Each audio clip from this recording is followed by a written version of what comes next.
5절부터 6장 9절까지 가정, 부모와 자녀, 주인과 종이라는 제목으로 여러분과 함께 말씀을 나누겠습니다. 오늘도 강해해 가면서 하나님의 말씀을 읽도록 하겠습니다. 에베소서 5장 22절부터 6장 9절의 말씀은 빛의 자녀답게 살아가려면 가정, 부부, 부모와 자녀, 주인과 종이 어떻게 살아가야 하는지를 교훈하고 있습니다. 그것은 모두 그리스도와 교회의 관계를 중심으로 풀어나가야 한다. 그것이 사도 바울의 기론입니다. 무엇을 중심으로 풀어나가야 된다고요? 그리스도와 교회의 관계로 풀어나가야 한다. 그리스도가 교회와 성도들, 교인들을 위해서 어떻게 했습니까?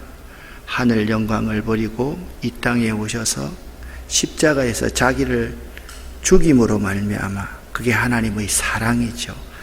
그리스도는 교회와 교인을 사랑했고, 교회와 교인은 교회의 머리이신 그리스도에게 순종해야만 한다. 사랑과 순종의 관계를 중심으로 풀어나가면 부부의 문제, 부모와 자식의 문제, 그 시대에 있었던 주인과 종의 문제, 이 문제를 잘 해결해 나갈 수 있다라는 것입니다. 자, 5장 22절, 어제 화면이 잘 안 돼서 우리가 구체적으로 보지 못했기 때문에 세 가지를 다 다루던데, 이 세 가지 먼저 남편과 아내의 관계는요, 그리스도와 교회의 관계로 이해되어야만 한다. 즉 그리스도께서 교회를 사랑하시고 교회를 위해서 자신을 내어주신 것처럼 남편은 아내를 사랑해야만 하며 아내는 남편에게 순종하기를 주께 하듯 해야만 합니다.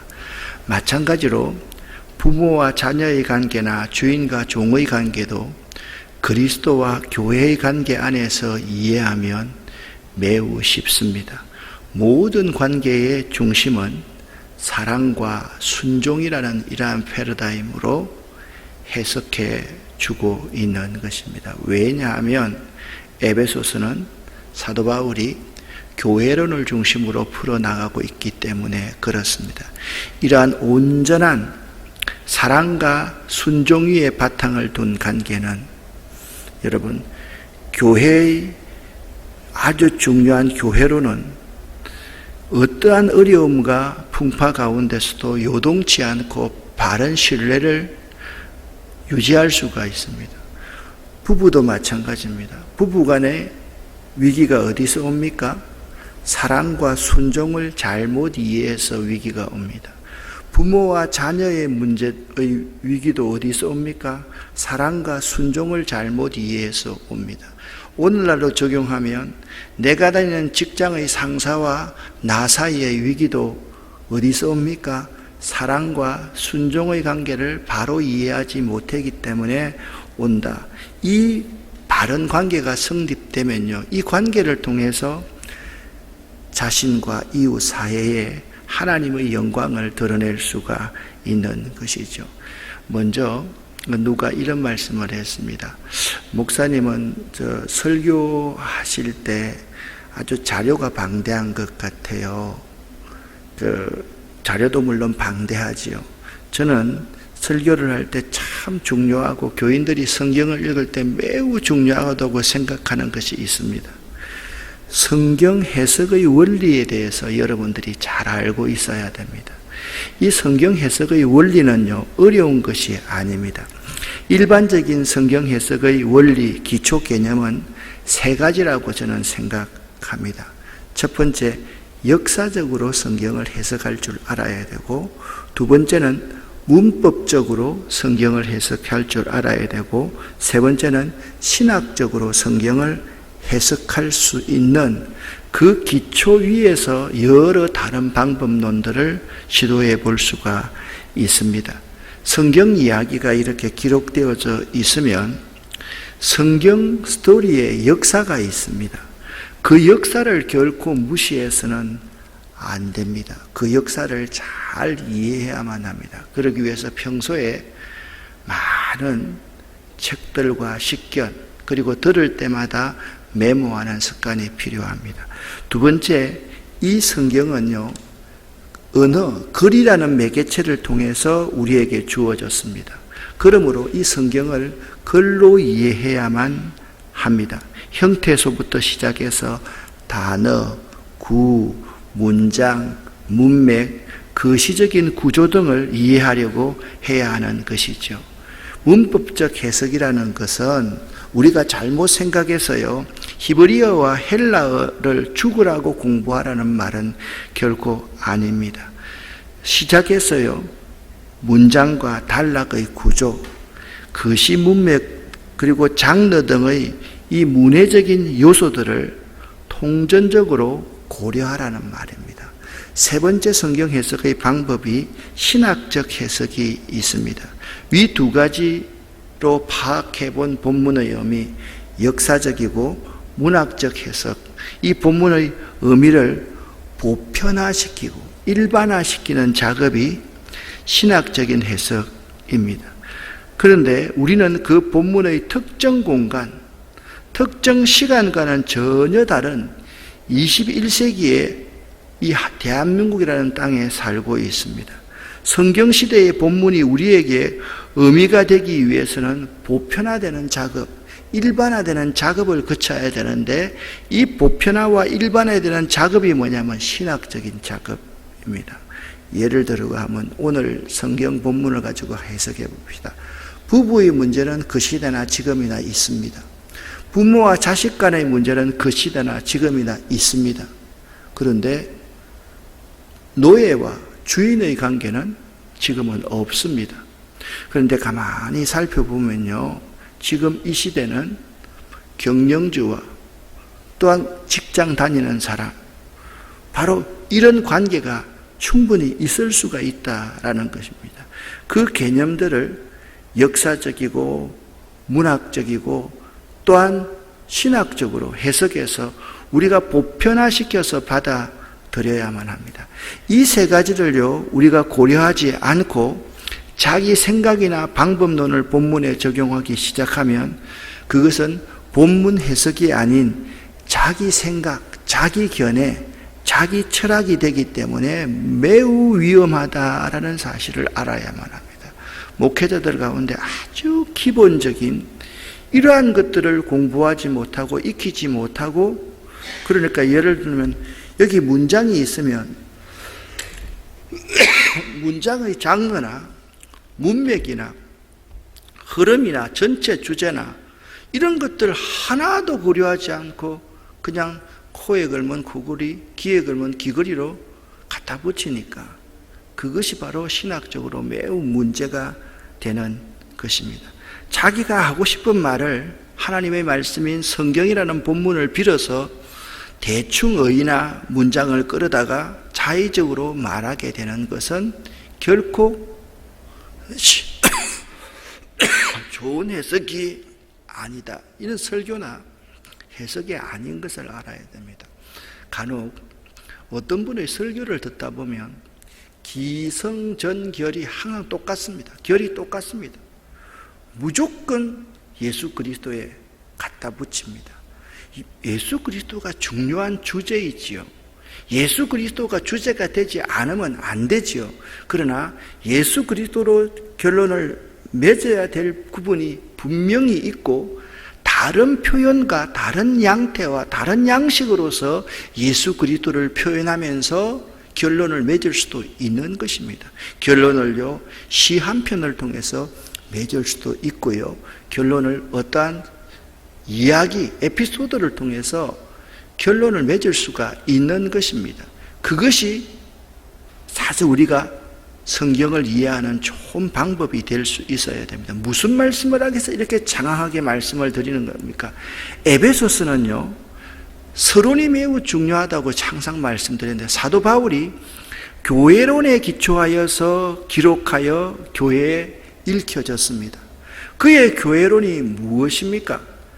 그리스도의 지체가 교회이다. 교회의 머리는 그리스도다. 이것이 사도 바울의 신학적인 중심이 이었습니다.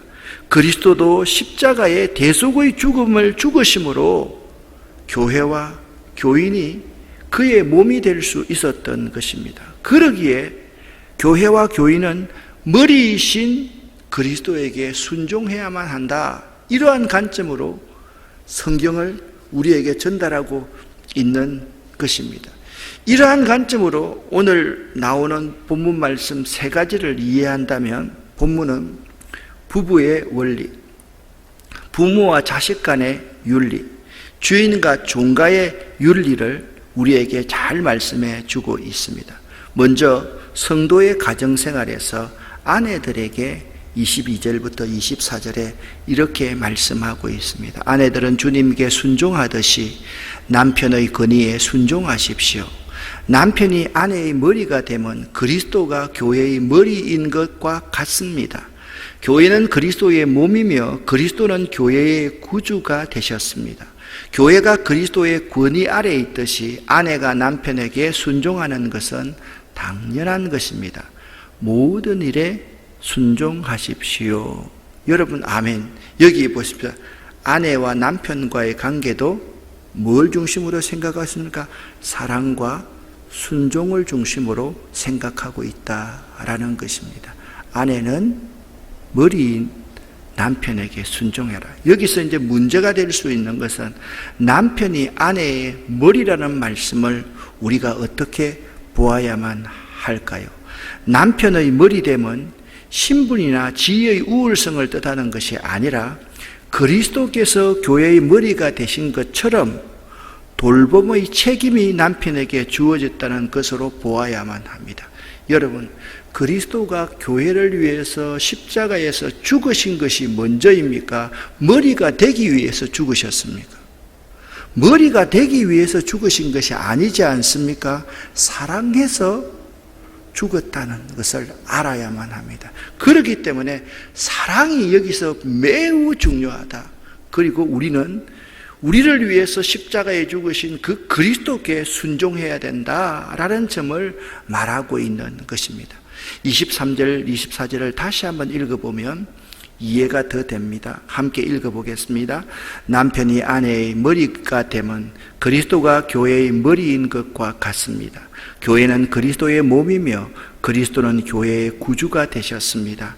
교회가 그리스도의 권위 아래에 있듯이 아내가 남편에게 순종하는 것은 당연한 것입니다. 모든 일에 순종하십시오. 아멘. 두 번째, 남편들에게 똑같은 원리를 가지고 적용할 수 있어야 됩니다. 남편들은 그리스도가 교회를 사랑하듯이 아내를 사랑하십시오. 그리스도는 생명을 내어주시기까지 교회를 사랑하셨습니다. 그리스도께서는 교회를 물로 씻고 말씀으로 깨끗하게 하셨습니다. 마치 아름답고 깨끗한 신부처럼 교회를 깨끗하고 거룩하게 하시기 위해 그리스도께서 죽으셨던 것입니다. 그러므로 남편들은 이와 같이 아내를 사랑하십시오. 자기 몸을 아끼고 사랑하듯이 아내를 사랑하기 바랍니다. 자기 아내를 사랑하는 자는 곧 자신을 사랑하는 자입니다. 남편들에 대해서 3가지를 말씀하고 있습니다. 남편들은 그리스도가 교회를 위해서 자기의 자신을 내어준 것처럼 아내를 대할 때는 희생적인 사랑을 해야만 합니다. 그리스도가 교회를 위해서 자신을 내어주었을 때 교회는 어떻게 되었습니까? 그리스도 때문에 죄 씻음을 받게 되고 그리스도 때문에 구원받게 되었습니다. 그것이 두 번째입니다. 교회는 거룩하고 흠이 없게 되었습니다. 그 말입니다. 그래서 남편은 항상 가정을 거룩하고 깨끗하게 지켜야 할 책임이 있다는 겁니다. 남편은 밖에 나가서 지 마음대로 행동하고 아내는 정결하게 해야만 된다는 사고방식이 틀렸다라고 현대로 해석할 수가 있는 본문인 것입니다. 그러므로 아내는 자기의 몸이므로 남편은 책임적인 사랑을 해야 된다. 그래서 희생적인 사랑을 하라. 항상 가정이 거룩하고 흠 없어지도록 노력하는 것이 남편이다. 그리고 남편은 책임적인 사랑을 해야 된다라고 말씀하고 있습니다. 29절부터 33절까지는 우리는 그리스도의 몸, 교회의 지체라고 말씀하고 있습니다. 자기 몸을 미워하는 사람은 없습니다. 오히려 아끼고 돌볼 것입니다. 이것이 바로 그리스도가 교회를 위해 하신 일입니다. 우리는 그리스도의 몸인 교회의 지체들입니다. 성경에서도 그러므로 사람이 부모를 떠나 자기 아내와 연합하여 한 몸을 이룰 것이다 라고 말씀하고 있습니다. 이 비밀이 놀랍고 크니 이것이 바로 그리스도와 교회의 관계를 두고 말하는 것입니다. 다시 한번 당부하는데 남편들은 아내를 제 몸같이 사랑하고 그리스도가 교회를 위해서 하셨던 것처럼 아내들은 남편에게 순종하십시오. 교회가 그리스도에게 순종하는 것처럼. 여러분 이해가 되십니까? 여러분 우리가 이 본문을 잘 읽을 수 있어야 됩니다. 떼서 한번 읽어보겠습니다. 자기 몸을 미워하는 사람은 없습니다. 오히려 아끼고 돌볼 것입니다. 이것이 바로 그리스도가 교회를 위해서 하신 일입니다. 우리는 그리스도의 몸인 교회의 지체들입니다. 이 비밀이 놀랍고 크니 바로 그리스도와 교회의 관계를 두고 말하는 것입니다. 다시 한번 당부하는데 남편들은 아내를 사랑하되 그리스도가 그 몸을 위해서 자기의 생명을 내려놓았던 것처럼 사랑해야 되고 아내는 남편에게 순종하십시오. 이것이요 굴종관계. 남편이 대단하고 아내는 말 들어야 되고 요즘은 여성 상위 시대이기 때문에 아내가 주도권이 있고 이런 의미가 결코 아니라는 것입니다. 그리스도와 우리들은 머리가 되시고 몸이 되는 하나의 지체이다. 그 점을 강조하고 있습니다. 똑같은 원리로 부모와 자녀의 윤리에 대해서 여러분과 제가 한번 나누어 보겠습니다. 6장 1절부터 4절까지에 있는데요. 자녀들은 부모에게 순종하십시오. 이것이 주님을 믿는 사람으로서 옳게 행하는 일입니다. 십계명에도 내 부모를 공경하라고 하였습니다. 이것이 약속이 보장된 첫 계명입니다. 그 약속은 무엇이냐 하면 네가 하는 일이 다 잘되고 이 땅에서 장수할 것이다 라는 것입니다. 아버지는 자녀들의 마음을 상하게 하거나 화를 돋우지 말고 주님의 훈계와 가르침으로 잘 키우십시오. 부모와 자식의 문제도 성경에서의 기초 개념을 그리스도와 교회에 근거하여서 해석하면 쉬운데 그 근거가 뭐냐? 사랑과 순종이라는 것입니다. 부모가 자식을 사랑한다는 것은 오늘 본문의 사도 바울의 논리로 의하면 이렇습니다. 부모가 자녀들의 마음을 상하게 하거나 화를 돋우지 말고 주님의 훈계와 가르침으로 잘 키우는 것이 부모가 자녀를 사랑하는 것이다 라고 말씀하고 있는 것입니다. 부모는요 자녀의 잘못이 드러났을 때에도 적극적으로 주님의 말씀과 가르침으로 잘 훈계해야만 합니다. 이것이 곧 주님의 뜻을 따라 주님을 대신해서 자녀를 양육하고 훈계시켜야 할 것을 말해주고 있습니다. 자녀는요 부모에게 순종해야만 합니다. 그것은 교회가 그리스도를 믿는 것 같이 믿는 사람으로 부모를 신뢰하고 믿는 사람으로서 부모를 잘 섬기는 것이 옳게 행하는 것임을 알아야만 합니다. 그런데 이 부모와 자녀의 관계는요 매우 특별한 관계입니다. 성경에 부모를 잘 모시면 하나님께서 허락하신 마땅한 복을 받는다라고 말씀하고 있습니다. 이것은요 1계명부터 3계명을 지키는 만큼이나 매우 중요하다라고 말씀하고 있습니다. 이러한 거저 주시는 하나님의 복을 못 받는다는 것은 어리석은 일 아니겠습니까? 반드시 주시는 하나님의 복을 사모하는 여러분이 되시기를 바랍니다. 그것이 뭐냐? 약속이 있는 첫 계명이니 이 땅에서 잘되고 형통케 되려면 부모를 잘 모셔라. 이 땅에서 장수하려면 부모를 잘 모셔라. 그렇게 십계명에도 말씀하고 있습니다. 마지막으로요 주인과 종의 윤리입니다. 주인과 종의 윤리도 사랑과 순종의 패러다임으로 바라보면 아주 간단합니다. 종들은 두렵고 존경하는 마음으로 주인에게 순종하십시오. 그리스도께 순종하듯이 참 마음으로 순종하시기를 바랍니다. 주인이 볼 때만 잘하는 척 하지 말고 마음을 다하여 하나님의 뜻을 행하십시오. 사람에게 하듯 하지 말고 그리스도를 섬기듯이 기쁜 마음으로 주인을 위해 일하십시오. 그러면 여러분, 지금 시대의 관점으로 그를 보면서 아이고, 종과 주인의 관계가 말이 됩니까? 말이 되죠. 왜냐하면 그 시대에는 말이야. 그 시대는 그 제도가 있었는데 기독교의 복음이 들어갔다고 해서 하루아침에 그 시대를 뒤집어 엎을 수가 없지 않습니까? 그 시대의 모든 관점을 잘 적용해서 이렇게 정리해 놓고 있습니다. 여러분이 종의 신분이든지 자유인이든지 주님께서는 선을 행한 것에 대해 보답하신다는 사실을 잊지 마시기를 바랍니다. 우리 인생이 이 땅이 끝이 아니지 않습니까? 주인으로 살든 종으로 살든 우리가 생명을 다하면 언젠가는 주님께서 선이 행한 것에 대해서 보답해 주신다는 것을 반드시 잊지 말기를 바란다라고 그런 의미에서 보면 사도 바울도 이 주인과 종의 관계를 찬성한 사람이 결코 아니지요. 그 시대에 이 제도가 있었기 때문에 아주 중요하게 이렇게 말씀하고 있습니다. 그 시대의 혁명적인 말씀, 뭘 9절에서 이렇게 말합니다. 주인들도 똑같게 종들에게 잘해주고 윽박지르지 마십시오.